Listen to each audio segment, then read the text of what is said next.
신종 코로나 바이러스 감염병, 이른바 우한 폐렴에 대한 공포가 전국을 뒤흔들고 있습니다. 확진 환자가 없는 경남 지역이지만 불안감은 좀처럼 가시지 않고 있는데요.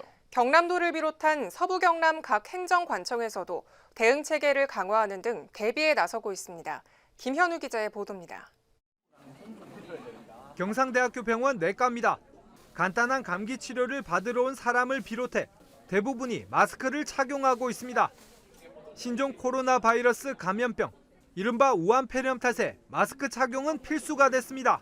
간단한 병원 진료 때문에 왔는데 지금 우한 폐렴이 좀 걱정이 돼가지고 지금 마스크를 좀 쓰고 병원을 왔습니다. 많이 화제가 되고 있다 보니까 좀 걱정이 되는 편입니다. 최근 SNS 등을 통해 지역 병원에 우한 폐렴 환자가 격리됐다는 말이 떠도는 등 소문이 이어졌지만 확인 결과 이는 사실이 아니었습니다. 경남도에는 28일 현재 모두 10명의 의심 증상자만 있으며 1:1 전담 공무원을 지정해 능동 감시를 벌이고 있습니다. 경남도는 지방정부를 최후 방어선으로 여기고 선제적이고 적극적인 대응 체계 구축에 들어갔습니다. 또 24시간 검사 체계를 구축해 확진 검사를 벌이고 있습니다. 어떤 가족들은 주변 사람들에게 혹시나 전염시키지 않을까 하는 불안감이 있기 때문에 적극적으로 설득하면 본인도 대부분 동의를 해서 사전에 미리 좀 선제적으로 대응했다가 검사 결과가 나오면은 다시 격리를 해제한다든지. 지역민들의 불안감이 커지면서 각 지자체들의 대응도 빨라지고 있습니다. 진주시는 28일 긴급 대책 회의를 열고 선제적 대응에 들어갔습니다. 아직 감염병이 전파되지 않았지만 위기 경보를 기존 주의에서 경계 단계로 자체 격상하는 한편 관심 환자들이 곧바로 병원으로 가지 못하도록 선별 진료소를 마련했습니다. 혹시 모를 신종 코로나 바이러스 확산을 미연에 방지하기 위해 진주시는 현재 2곳인 선별 진료소에 6곳을 추가해 총 8곳을 운영하겠다는 생각입니다.